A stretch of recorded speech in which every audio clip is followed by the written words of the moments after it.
अली पर सपा बसपा को अली पर विश्वास है, हमें भी बजरंग बली पर विश्वास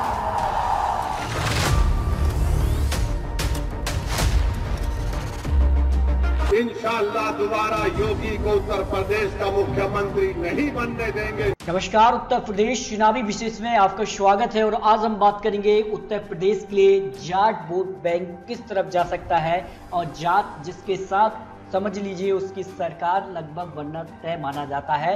2017 और 2019 लोकसभा में ये वोट बैंक बीजेपी के साथ रहा था, लेकिन 2022 में पश्चिमी यूपी के जातीय समीकरण क्या कहते हैं इसको लेकर संपूर्ण आंकड़े सामने आ चुके हैं। जहाँ दोस्तों उत्तर प्रदेश के लिए यहाँ पर बात करें तो जाट काफी महत्वपूर्ण है और जिस प्रकार से यहाँ पर किसान आंदोलन के साथ जाट दिखे हैं, तो क्या बीजेपी के खिलाफ दिखेंगे या फिर समाजवादी पार्टी का साथ देने वाले हैं। सारे बड़े आंकड़े आपको देने वाले हैं क्योंकि उत्तर प्रदेश के लिए काफी महत्वपूर्ण हो जाते हैं। 2022 की जंग सियासी जो हलचल है वो तेज हो चुकी है। ऐसे में किसके साथ दिखेंगे जाट, क्योंकि पश्चिमी यूपी की अगर बात करें तो करीब 20% जाट यहाँ पर वोट बैंक आता है, यानी काफी महत्वपूर्ण हो जाता है। इसके अलावा मुस्लिम यहाँ पर 36%, यानी यहाँ का जो वोट बैंक है वो काफी महत्वपूर्ण है। और बीजेपी को जाट वोट बैंक 2017 विधानसभा चुनाव में मिला था। इस दम पर बीजेपी ने 2017 में अपनी सरकार बना ली, लेकिन इस पर अगर बात करें तो 36% मुस्लिम वोट बैंक भी पश्चिमी यूपी से आता है।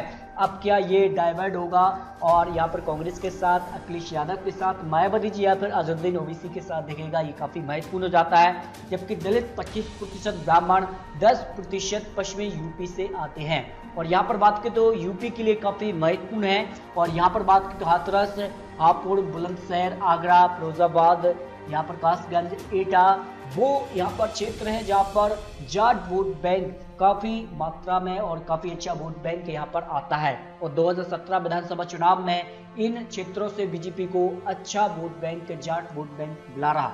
इसके अलावा मुजफ्फरनगर, शामली, बागपत, मेरठ, गाजियाबाद, गौतम बुद्ध नगर, अलीगढ़ और मथुरा वो क्षेत्र है जहाँ पर जाट वोट बैंक आता है। और कहीं ना कहीं ये किसको अब 2022 में चुनने वाला है, क्योंकि किसान आंदोलन एक बड़ा मुद्दा बन चुका है और किसानों के लिए जिस प्रकार से यहाँ पर मांग रखी है उसमें जाट सम्मिलित हैं। और ऐसे में क्या कुछ होने वाला है इसको लेकर भी आपको महत्वपूर्ण आंकड़े देने वाले हैं, क्योंकि यहाँ पर यूपी की सियासी जो हलचल है उसमें यहाँ पर नया मोड़ देखने को मिल रहा है। क्या 2022 में कुछ नया होने वाला है।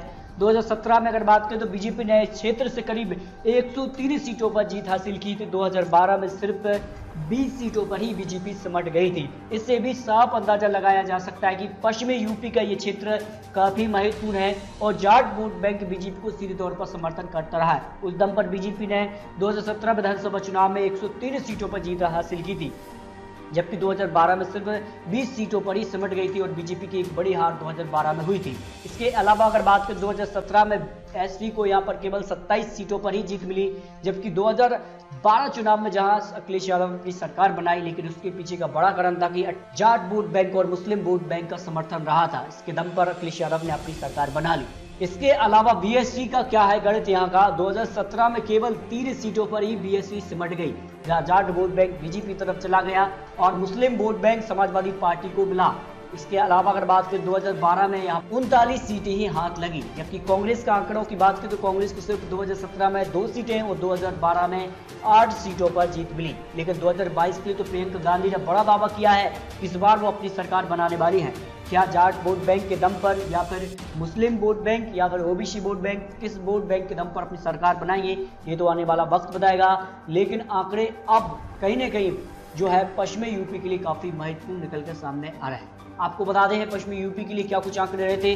2017 चुनाव के नतीजों के आंकड़ों की बात करें तो बीजेपी ने सबसे ज्यादा 103 सीटें हासिल की थी और 103 सीटों के पीछे जो पश्चिमी यूपी के लिए सबसे ज्यादा यहाँ पर 20% जाट वोट बैंक आता है, यहाँ पर काफी महत्वपूर्ण है। मुस्लिम 36, दलित 25%, ब्राह्मण 10%, यानी मुस्लिम और यहाँ पर बात करें तो दलित का वोट बैंक बढ़ गया था, लेकिन ब्राह्मण वोट बैंक और जाट वोट बैंक सीधे तौर पर बीजेपी को समर्थन रहा था और बीजेपी ने अपनी सरकार बना ली।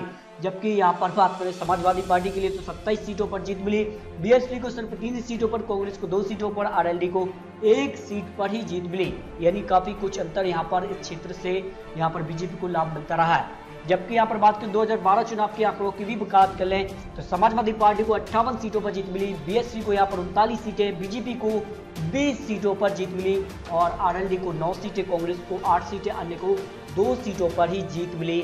2012 चुनाव के आंकड़े यानी पश्चिमी यूपी का जो समीकरण है वो सीधे तौर पर जाट वोट बैंक पर निर्भर करता है और जाट वोट बैंक इस बार किसके साथ जाने वाला है इसके आंकड़े भी आपको दिखाने वाले हैं, क्योंकि पश्चिमी यूपी के लिए काफी महत्वपूर्ण है जाट वोट बैंक और यहाँ पर मुस्लिम वोट बैंक। लेकिन यहाँ पर बात करें तो इस बार क्या कुछ होने वाला है, आखिर बीजेपी क्या 2017 के अनुसार ही अपना वोट बैंक फिर से प्राप्त कर लेगी या नहीं, ये तो आने वाला वक्त ही बताएगा। लेकिन आपको और आंकड़े बताते कि आखिर कितने से आते हैं। लोकसभा के अनुसार मथुरा में करीब 40% आबादी जाट वोट बैंक की आती है, जबकि यहाँ पर बात करें बागपत के लिए लोकसभा सीट के अनुसार आबादी 30% जाट वोट बैंक आता है। यानी अगर आप बात करें तो लखनऊ और पश्चिमी उत्तर प्रदेश के लिए जाट वोट बैंक काफी महत्वपूर्ण है और समझिए कि यहाँ पर जिसकी ठाट समझिए उत्तर प्रदेश में उसकी सरकार बनना तय माना जा रहा है। सहारनपुर के लिए 20%, इसके अलावा अन्य क्षेत्रों में भी यहाँ पर जाट वोट बैंक अच्छा खासा प्रभाव डालता है। ये आपको उत्तर प्रदेश के लिए यूपी विधानसभा चुनाव 2022 के लिए काफी महत्वपूर्ण आंकड़े दिए हैं। आखिर जाट वोट बैंक किस तरफ झुक सकता है, आखिर क्या यहाँ पर किसान आंदोलन अखिलेश यादव के साथ दिखेगी या फिर कांग्रेस के साथ या फिर बीजेपी का ही साथ देंगे, ये तो आने वाला वक्त ही बताएगा। लेकिन दोस्तों आपको क्या लगता है, अपनी राय कमेंट बॉक्स में रखिए। आखिर उत्तर प्रदेश के लिए क्या कुछ होने वाला है, क्योंकि उत्तर प्रदेश के लिए ब्राह्मण वोट बैंक और यहाँ पर एम फैक्टर के लिए भी आपको आंकड़े पहले ही दे चुके हैं। तो मिलते हैं दोस्तों और सटीक महत्वपूर्ण जानकारी के साथ, तब तक के लिए जय हिंद जय भारत।